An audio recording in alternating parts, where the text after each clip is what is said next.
Tonight, trains remain stopped and solidarity protests grow. As the pressure on Ottawa ramps up to end the standoff. We're going to continue to focus on resolving this situation quickly and peacefully. The growing challenge for the federal government. Americans are rescued from that infected cruise ship, but then the bad news. They just told us that we'd be re-quarantined for 14 more days. What's in store for the Canadians still on board? 2 babies switched at birth. I said, Mom, you don't look like my baby. And it's the second time at one hospital.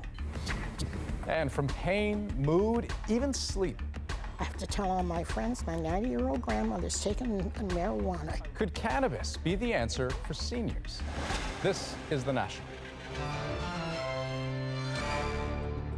Well, tonight, Canada is divided by anger and resentment that has simmered and boiled for days as protests in support of some BC hereditary chiefs block trains, disrupt daily lives, and start to cause layoffs. And that all puts mounting pressure on the Prime Minister, who's been abroad for most of this ordeal. Now he's cut short a diplomatic tour to focus on disruptions like this one. So today, more than 1,000 people blocked a major Toronto street for hours. In Ottawa, another large group marched in support of BC's Wet'suwet'en elders, the ones who oppose a natural gas pipeline which would run through traditional territory. The biggest challenge for the federal government, how to bring about a peaceful end to the blockades that have shut down much of the country's rail system. But as Olivia Stefanovic shows us, a solution isn't coming quickly. All hands on deck. Key ministers called in to address the demonstrations across the country. But in the end, no one had much of an update. We've understood the impact. We've got a productive meeting. So we're going to continue to work very hard to resolve this peacefully as quickly as possible. The Prime Minister canceled a trip abroad to deal with the growing domestic crisis.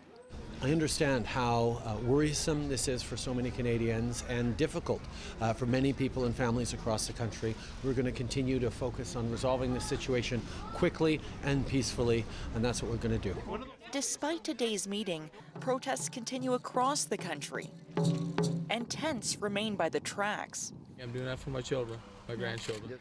The Mohawks of Tyendinaga have been camping beside the main CN rail line that runs from Montreal to Toronto for the past 12 days. Their demand that RCMP leave Wet'suwet'en territory puts Ottawa in a tough spot. The government says it doesn't direct police operations. Still, political calls are growing for the Prime Minister to solve this. It's unacceptable that we cannot give services to passengers and for our goods also, for our economy. These are important issues. And what I've long been calling for is that we need the federal government to play a role. You'll also hear that sentiment back at the Mohawk camp. I think Justin should come down here and talk to all of the First Nations and have a meeting and figure this out. And any solution needs to be a lasting one. And don't change it 10 years from now or next year, so we're all back out here again. We should all be at home with our families instead of everybody standing out on this side street here. The focus now, what's going to happen in the next few days, and can a peaceful resolution be achieved? Olivia Stefanovic, CBC News, Tyendinaga. Okay, so time for some needed perspective from Vashi Capellos, host of Power and Politics. Vashi, not a lot of concrete steps today. How much longer can Justin Trudeau maintain this position? Well, I've been speaking to a few people who are close to the discussions going on in the federal government about this. And what I can tell you, Adrian, is that there is a lot of resistance from the Prime Minister and those around him to the idea put forth by the Conservatives to sort of send in the RCMP. They're worried about further escalating things. But at the same time, the discussions, at least what my sources are telling me, is there is almost an internal deadline being set looking towards the end of this week. Because of the size of the economic impact, tens of millions of dollars a day, they're worried about it progressing beyond that. And so the discussion, at least, is that something will have to change. How that happens is still to be determined, rather, but they are looking at that deadline towards the end of this week. Okay, but the end of the week kind of seems like a long way away when you consider that tomorrow means question period, means more condemnations for the Prime Minister. What's your sense of how that's going to play out?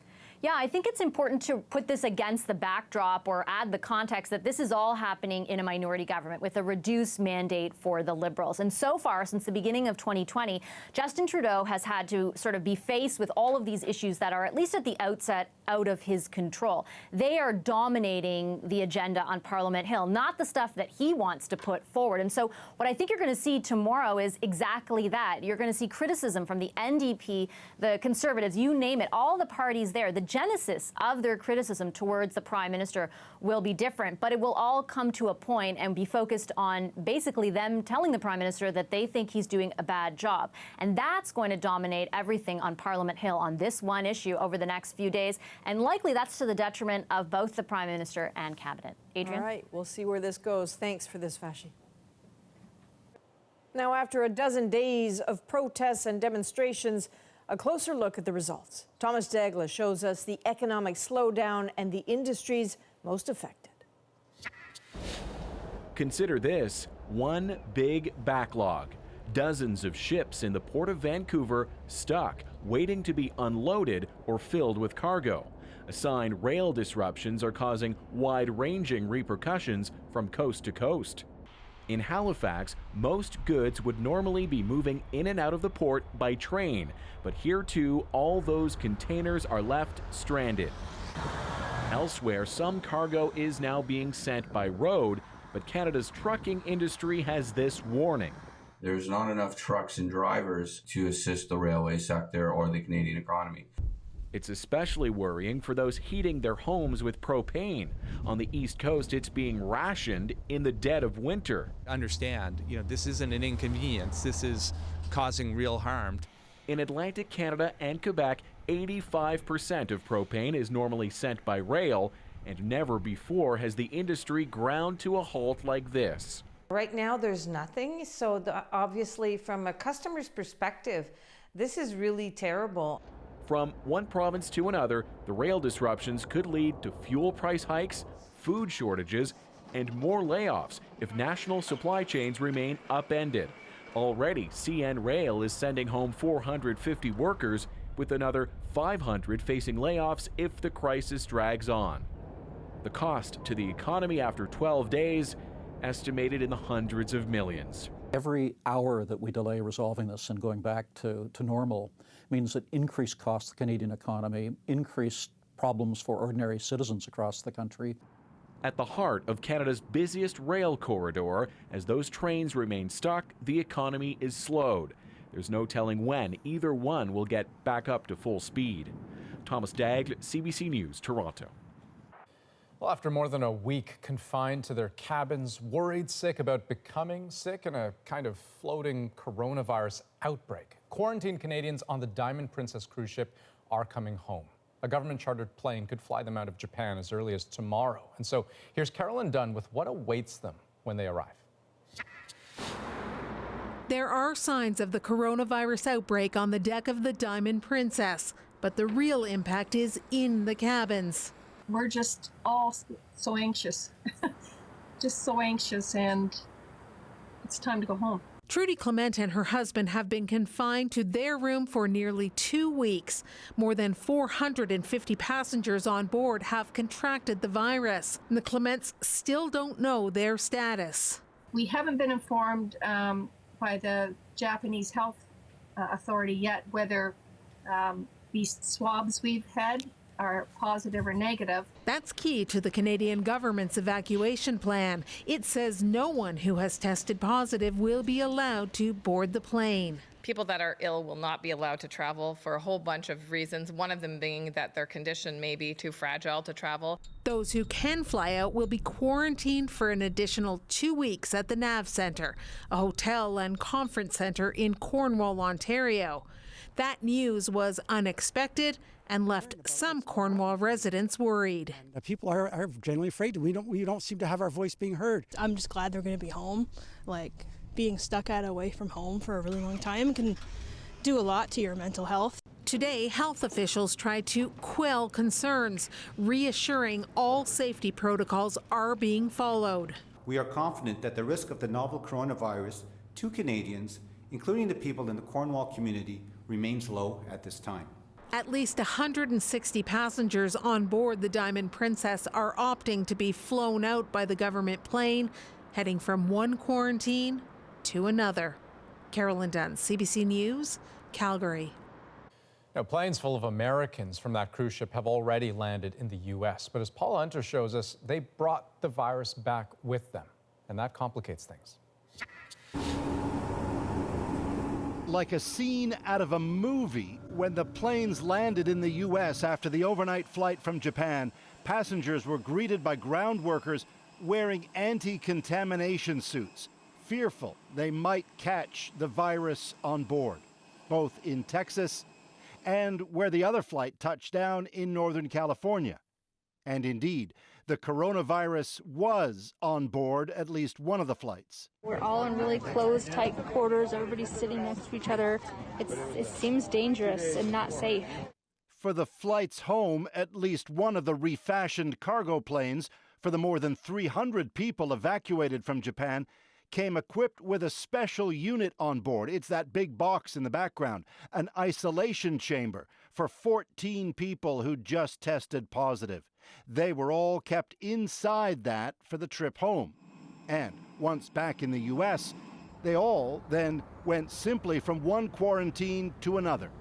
They have sent over a dozen emails assuring us that there would not be an additional quarantine. And they just told us that we'd be re-quarantined for 14 more days. But for the 14 who just tested positive, it'd be another flight and then a convoy of medical vehicles in Nebraska to a special treatment center in Omaha.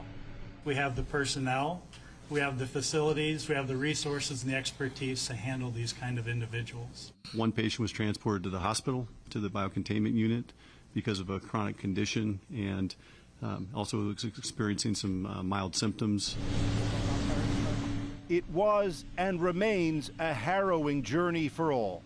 For those now in the U.S., there's a kind of security, but only amid uncertainty of what might still be to come. Paul Hunter, CBC News, Washington. Now, China has confirmed more than 72,000 cases of the coronavirus, and it just released new detailed data on nearly 45,000 of them. This data give us a better understanding about the age range of people affected, the severity of the disease, and the mortality rate. Now, it shows 80% of the cases are mild and 2% are fatal, with the risk of death climbing with age. There are relatively few children affected, but it's not clear why. The number of new cases also appears to be declining, but experts warn it is too early to say if the outbreak has peaked. Planes and trains were the bread and butter of Bombardier for so long, it's hard to imagine the transport giant not making them. But as Alison Northcott tells us, just days after dumping its commercial airline division, the struggling Canadian company has sold off rail too. Bombardier's rail division includes 3,700 employees in Canada, some at plants like this one in La Pocatière, Quebec, where the mayor is optimistic. Seems like a good deal, says Sylvain Houdon. Bombardier is selling its rail division to the French company Alstom, the latest move to manage its crippling debt. Now, the once giant company will only make business jets. Bombardier is going to have a much smaller footprint, but hopefully it will be more agile and it will be able to compete on global markets. As part of the deal, Quebec's pension fund manager becomes a major Alstom shareholder at 18%, and Alstom says it will make Montreal its headquarters for the Americas. The ability for Alstom to develop the North American market, Bombardier, is enhanced, and henceforth the employment capabilities in Montreal are great. Bombardier has received millions in government investments and loans, and its CEO says the money wasn't wasted. When you take big risk on big projects like that, you know, sometimes, I mean, it doesn't pan out to be exactly what you wanted in the first place. So, but when we looked at this now in retrospect, we are at a much better place today. Workers at this Thunder Bay Bombardier plant have been through ownership changes before. The union hopes Alstom keeps it running. We've been building high-quality cars throughout all these owners, and also we were working with Bombardier for over 20 years. So at the end of the day, we're productive no matter whose flag is flying outside the plant. The union for some Quebec workers says it hopes for a growth in rail projects to keep its members working, even if it's not for a Quebec-owned company. Alison Northcott, CBC News, Montreal. There's been a major political shakeup in Newfoundland and Labrador. Premier Dwight Ball has resigned. I'm announcing that my time in politics is coming to an end. It's time for me to spend more time with my family and friends in Deer Lake, to live a more private life. Ball had been premier since 2015, winning re-election with a minority government this past May. He did not explain why he stepped down, but he's been under attack for a patronage appointment and awarding a government contract to someone connected to the Liberal Party. Well, now to Alberta and an oil sands project the province hopes will give the economy a big boost. Now, the federal cabinet is expected to decide by the end of the month whether the Tech Frontier mine will go ahead. But as Salima Shivji shows us, the Liberals face a tough choice between the environment and national unity.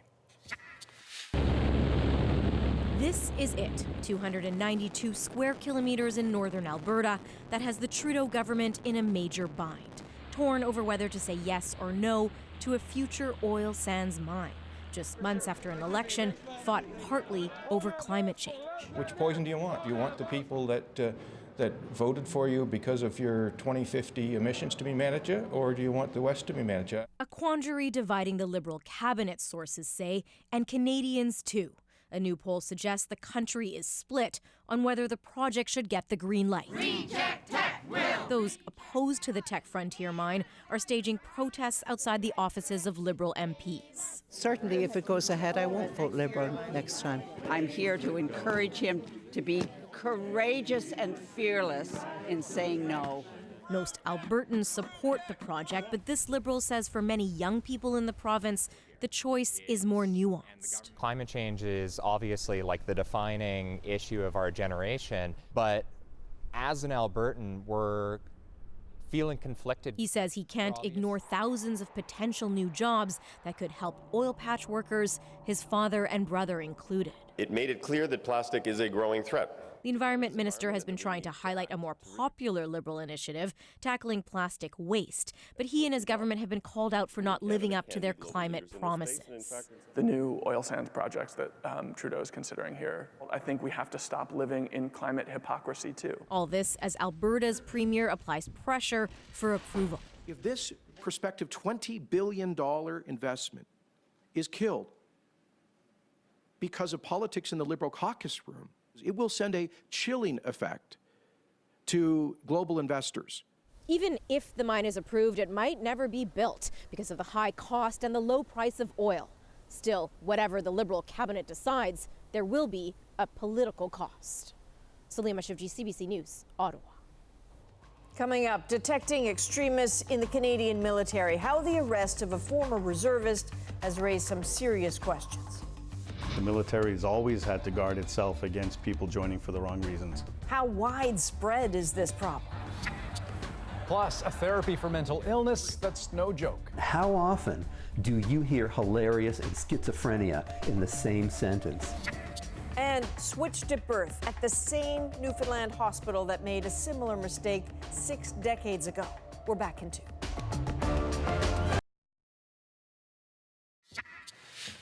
The trial of a former Canadian reservist is set to begin tomorrow in the United States. Patrick Matthews is accused of planning violence with a neo-Nazi group. And as Karen Pauls tells us, the case is prompting questions about how many white supremacists there are in the military and what's being done about it.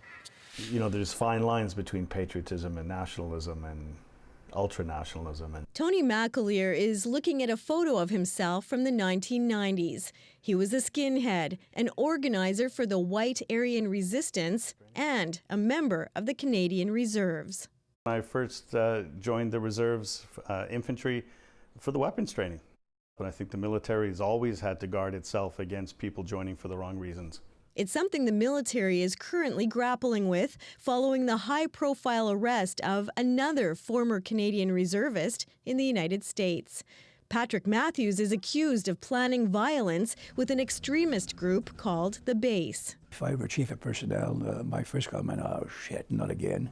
This retired colonel and lawyer says the reserves are a backdoor for extremists to get into the military. And that's where they have to be more diligent and more more alert to the vulnerability in there. Military leaders say they have identified areas of improvement and are working towards change. But they also defend their track record of investigating and disciplining members. I do understand, though, that sometimes from the outside we might look opaque, but the only time that we're opaque is due to privacy reasons, that we can't divulge specific information. We have zero tolerance for such behavior, and we will get you out of uniform if you don't correct your behavior. Patrick Matthews may be the latest and most high-profile case, but he's not the only one. Between 2013 and 2018, there were 16 identified members of extreme hate groups in the military, and another 35 engaged in racist or discriminatory behavior. 3 have been discharged because of hateful conduct. 15 got interventions ranging from counseling to discipline. No wrongdoing was found in 8 cases, and 7 investigations are still underway. If we can salvage somebody's career, then we'll take the steps that we think are necessary. Part of the problem is that the military is still defining and codifying the term hateful conduct. Colonel Michel Drapeau says it's taking too long. You got to have the definition. There's no excuse for not, in 2020, for not knowing this.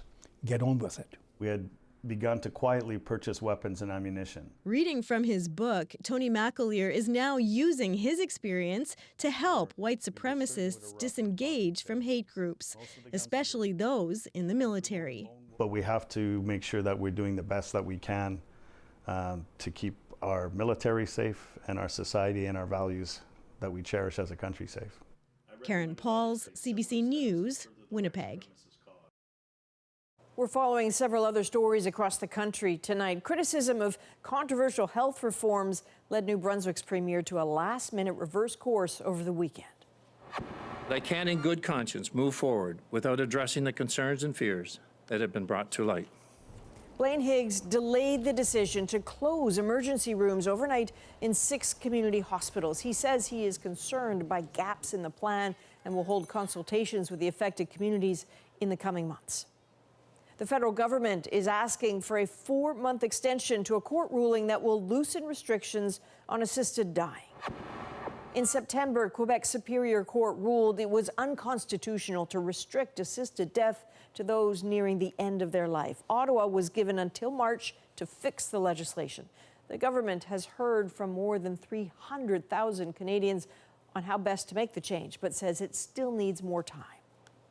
And home goods retailer Pier 1 Imports is filing for bankruptcy protection in the United States. Last month, the company said it would close a total of 450 locations, including all of its stores in Canada. Now, Pier 1 says it's for sale after struggling with increased competition from online retailers. Seniors have become Canada's fastest growing group of cannabis users. It is experimental. We still don't know what it's going to do to us, but at 90, who cares?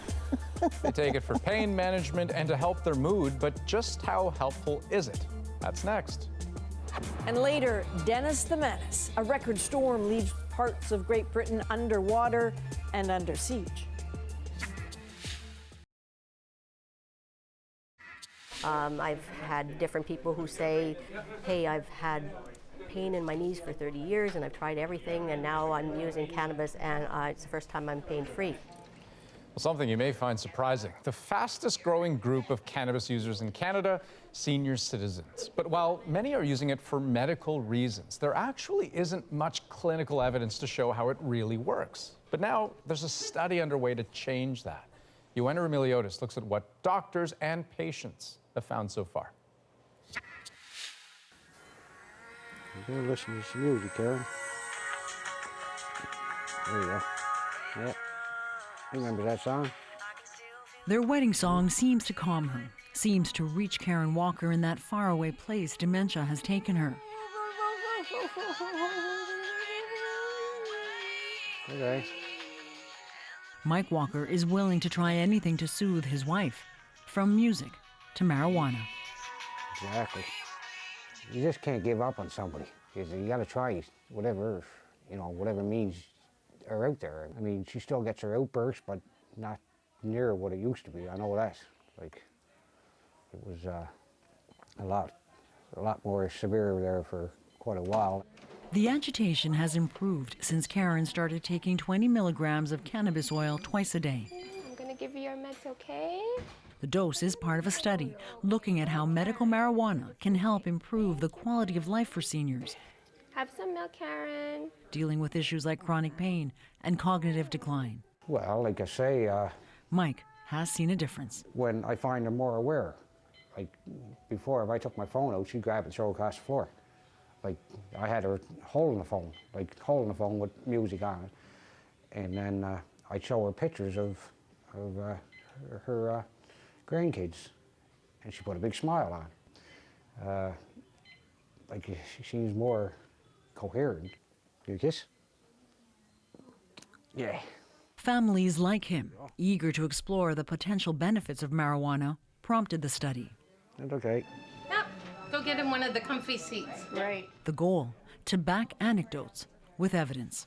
Now, has anyone heard about CBD or cannabidiol? The groundwork to enroll people in the study began last summer with information sessions at dozens of seniors' residences like this one in Ottawa to dispel any stigma.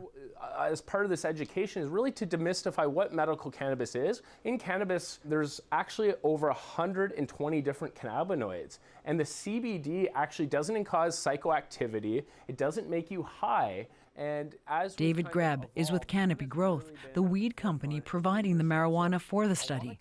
a lot of seniors struggle with three key areas: pain, mood, and sleep. And the potential for cannabis to address a lot of the issues around aging is really the potential biggest population that could see benefit, but it's also a population that hasn't been exposed to a lot of the education around cannabis. A typical pricing... Greb tells the group the active ingredient in weed can be transformative, as in the case of an elderly woman who almost gave up playing the piano.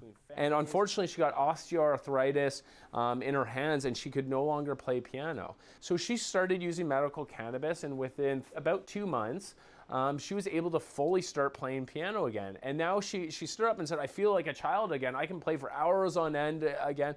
And I hear these stories over and over and over. Neva Carmen is that success story. It's been a standing joke in my family. My grandson just thinks it's wonderful. I have to tell all my friends, my 90-year-old grandmother's taking marijuana. He says. Her arthritis was so bad, she was ready to give away her piano. When her grandson suggested marijuana, she was skeptical. I'd sit down to the piano and I'd get so mad because I just couldn't stand it, you know. And so I went on the cannabis, and I was on it about 6 weeks, and I began to think, this feels pretty good, you know. Not having the pain I was in, and my hands weren't swelling up. Since then, Neva is back at it, playing regularly for her fellow residents and enjoying the moment. It is experimental. We still don't know what it's going to do to us, but at 90, who cares? You know, it can't do any more harm than's already been done. So you're a convert? Definitely, definitely. Well, I think it's exciting. I think it's wonderful to know that there is something that's available to improve this resident's quality of life. And I'm excited at the opportunity for more information so that we can say, yes, this is something we can use, but we need to know how safe and effective it is. Dr. Rhonda Collins works for Revera Homes, a network of seniors' residences. Collins is identifying people suitable for the trial. She says so far, the results have been mixed. Personally, in my practice, I've seen people have amazing responses to cannabis. I've seen people have zero response, and I've also seen people have negative responses. So that's why it's so important to me that rather than have a few scattered stories from across different sites, we have some rather robust evidence. I'm at the end of my book. Thank you very much. The evidence is especially critical in such a vulnerable population. There are concerns around how medical marijuana interacts with other medications, how it metabolizes in older people, and potential side effects like dizziness can be especially dangerous for people prone to falling. Okay. Go up here a bit, Karen. For Mike, the last few years have been a struggle. He just wants to provide his wife with some comfort. We're good. Ultimately, what do you want from this study? What are you hoping for?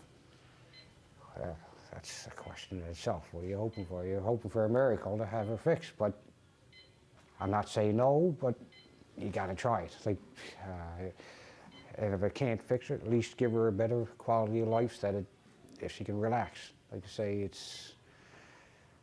that's all you can hope for. And right now, he's found that bit of hope. Yeah. And however untested it still is, he's holding on to it. Yeah. Joanna Rumiliotis, CBC News, Mississauga. Okay, so there's a fair amount of research going into answering a great number of questions about cannabis use in older people. But where exactly do we stand now? Can it work? Is it safe? Dr. Samir Sinha, the Director of Geriatrics at Mount Sinai, joining us right now. And you have people coming to you asking this very question. Absolutely. Yeah, no, many of my patients are now asking about it and saying, could this be a solution for me? And so what do you tell them? Well, you know, it depends on what they're looking for, because I say to them right now, there isn't a lot of great evidence out there to say that it's actually a great treatment for everything under the sun. There's some mounting evidence saying that it could be helpful, specifically in areas of pain management. Pain is where there's the most promise, you think? There's the most promise at the moment. But again, what I found is that of all of my patients who've actually tried this, you know, there are some who have compelling anecdotes, like it helped with those behaviors related to dementia, for example, or it helped with their pain. But I'd say the vast majority of my patients who've tried it have said either it had no benefit whatsoever, or they actually say that they actually felt a lot of side effects like dizziness and nausea. And that doesn't make great news stories about miracles, but it's telling us that while there's compelling anecdotes, we don't really know exactly in who would it best be useful. And so if someone were to come to you, though, and say, look, you know, I'm in pain and I'm not waiting for more research, I just want to try it, is there a reason that you would dissuade them from doing so? I mean, are there red flags? Well, you know, for patients who might be on a lot of complicated medications, or they might actually have very complex health issues, I might be worried that this could create, where there's a lot of unknowns, more problems, you know, than benefits. But, you know, if one of my patients said, I want to try this, what do you think? You know, it's not an inexpensive venture to go and get a prescription and buy the oils or buy the edibles or whatever the case is. But what I want them to do is work with a professional who knows how to prescribe cannabis and can understand what their particular issues are, to see if they can find something that might work for them. That's their best chance of potentially getting benefit. But again, we still need more research to figure out where it could be useful. Dr. Sinha, interesting stuff. Thanks. Thank you. Still to come, finding the funny in the not so funny. You get to tell the worst things about yourself, and all of a sudden, they just become great comedy material. An unusual form of therapy for mental illness. Plus, a Jann Arden superfan gets a big surprise from a total stranger.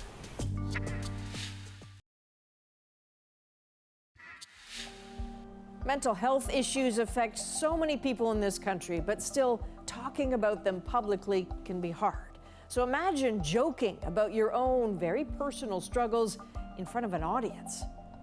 As The National continues its conversation about mental health, David Common takes us to a comedy club in Vancouver where humor is helping people heal.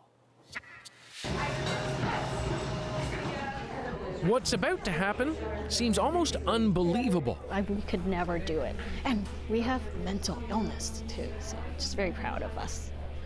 I'm proud of us too. Just a few years ago, Wendy Lamb couldn't leave her house, and now when it comes to our physical and mental health, we should speak up. She's stepping on stage, joking about her own mental illness.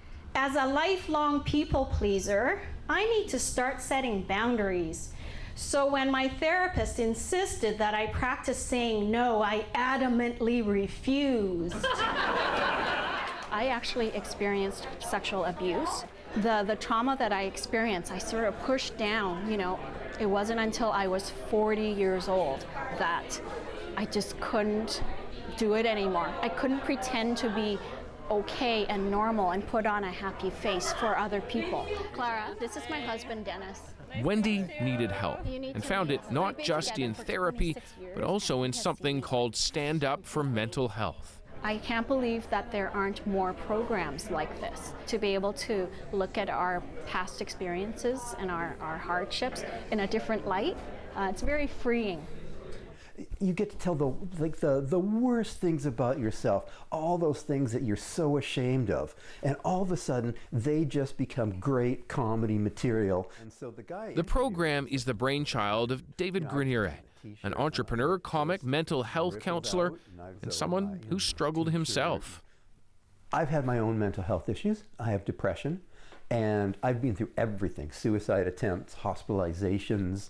I'm on meds. I've done tons of therapy, and I just wanted to give people something different. My family actually has no history at all of any mental illness ever being discussed.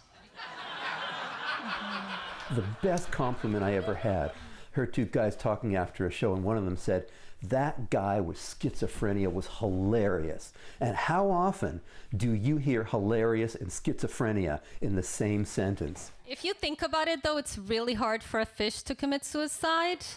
It couldn't drown itself. I always forget the punch to this one. I was like, so let's just go with it. And then because I've been staring at these lights for so long, then there's a circle here, and then I'm like... Grenier has run the program for 15 years, trained 300 comics in that time, not as a substitute for therapy, but as part of healing. His goal is simple: peel away the stigma. So instead of the typical, oh, you know, they're weak or they're weird or they're dangerous, you see people who are funny, likable, friendly, all sorts of things that you wouldn't associate with mental health issues. When I was 7, I was one of hundreds of Vietnamese refugees crammed onto a fishing boat. We shared a communal toilet and couldn't brush our teeth or bathe for 8 days. We weren't exactly fresh off the boat. Tonight is Wendy's graduation from the 6-month program, where participants learn the craft of stand-up and hone their material. It means a lot. I have been feeling like after tonight that I'm no longer the same person. And we talk about embarrassing or painful stuff. And it is a release to do that, but the most important thing is that we have people coming who are supporting us, and so we're actually feeling heard. I'm also bipolar, by the way. That means that this is going to go one of two ways. This program has proved so successful, it's being replicated in other countries, even after years of doing it. Each class, still a surprise for David. I'm just left thinking, what an amazing thing. They're talking about stuff you're not supposed to say, but they're saying it, and we're laughing with them. And what could be better than that? I'm not saying all Chinese people are bad drivers, but... For the veterans, those who've been through the program and come out the other side, this remains a place of acceptance and understanding, confronting stigma under the spotlight. To the 2019 graduating class for Stand Up for Mental Health Showcase. David Coleman, CBC News, Vancouver. And if you want to talk with someone about your mental health or someone else's, there are a couple of options. You can call or text Crisis Services Canada and Kids Help Phone, or visit them online. Okay, just ahead on tonight's National. The moment a Newfoundland couple discovered their baby was switched at birth. My baby had dark hair. The nose didn't look right to me. The hospital at the center of the mix-up, and it's not the first time.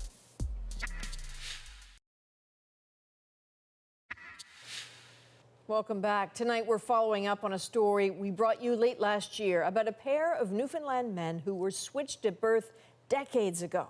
Well, it turns out they weren't the only ones. Mark Quinn introduces us to another couple sent home from the same hospital with the wrong infants.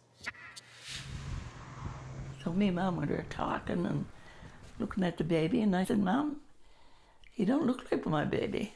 The first thing she said was, how come you didn't know your own baby? Oh, I was frightened to death.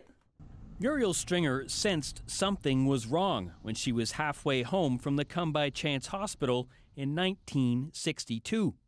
My baby had dark hair, a lot of dark hair, and a nose like me, and a little pointed nose. The nose didn't look right to me. And when they arrived at their home in Hodges Cove, Her mother confirmed her suspicions. When she took the sweater off, she said, "Oh my, it's not your baby. It's little boy Adams." The baby was wearing an armband that had the words "Baby Boy Adams" written on it. That's right. Stringer's husband, Cecil, called the hospital right away and spoke with a nurse. She told me on the phone that Stringer was there, baby boy Stringer was there in the hospital. Yeah. Cecil rushed back to Come By Chance to pick up their boy, Kent Stringer. Oh my. Yeah, I was happy. Yeah, he was a sweet boy. He still is. The Stringer mix-up happened in August 1962, just months before Craig Avery and Clarence Hines were sent home with the wrong families. The Stringer story had a happy ending, but Hines and Avery, who didn't find out they were switched until they were in their mid-50s, say what happened to them caused indescribable anguish. You never got to be there, special occasions and stuff like that with your brothers and sisters, and you never got to grow up with them. It's hard. Hines and Avery are suing Eastern Health, claiming negligence. Last week, the health authority filed a statement of defense. It says it's not responsible for what happened at the Come By Chance hospital more than 50 years ago, and it's asking a judge to dismiss the suit with costs. Mark Quinn, CBC News, St. John's. We are following several other stories tonight, including the devastating floods in the UK. The storm has killed 3 people, and severe flood warnings remain in place for parts of Britain in the wake of Storm Dennis. Hundreds of homes have been flooded, evacuations continued throughout the day, and river levels in some parts of the UK are expected to peak tonight. Meanwhile, the government's being criticized by the opposition for not personally visiting the affected region. Amazon CEO Jeff Bezos is committing $10 billion of his own money to address climate change. In an Instagram post today, he called it the biggest threat to our planet. He says the money will go through the Bezos Earth Fund to support scientists and organizations. Amazon has faced criticism, though, including from its own workforce, about its own environmental impact. This was an agonizing decision for us, and one that we didn't make lightly or easily. And GM announced it will scale back operations in Australia, New Zealand, and Thailand by next year. And that includes ending its iconic Holden brand, which has existed in Australia for more than 160 years. The U.S. automaker says it will focus instead on markets that can drive strong returns. Coming up, a Jann Arden superfan and the kindness of a stranger. She had mentioned that too. It's kind of like the Tim Hortons, buy someone a drink for the person behind you, just on a larger scale. The moment is next. Like all I've said. Goes without saying, Jann Arden has some serious super fans across Canada, but there's one in Manitoba who has yet to see her in concert. It's not for a lack of trying, but most recently she just couldn't afford a ticket. So she went on Twitter simply to suggest that maybe the ticket prices were a bit high, when another superfan, complete stranger, saw her tweet, and what happened next is our moment.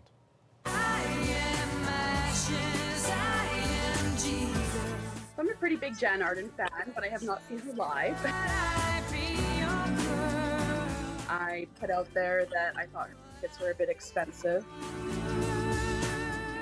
I had seen that Ruth had made a comment about her tickets being priced so high. I just went to Ticketmaster, saw what was available, got the best seat I could get, and bought it.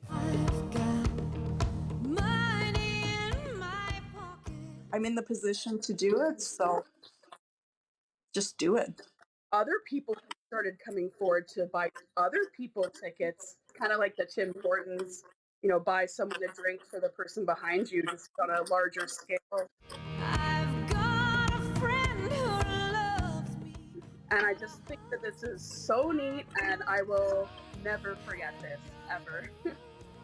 Well, if that is not the perfect story to wrap a Monday, I don't know. Yeah, no kidding. And so we reached out to Jann, who kindly reached back and said, people are usually just insulting one another and canceling each other out on social media. It's a lot of noise, not a lot of substance. But here we're 2 strangers with something in common. Music is magic. I will be meeting them both and cheering them on. That's so cool. I know. That's cool. So that is a national for this Monday, February 17th. Good night.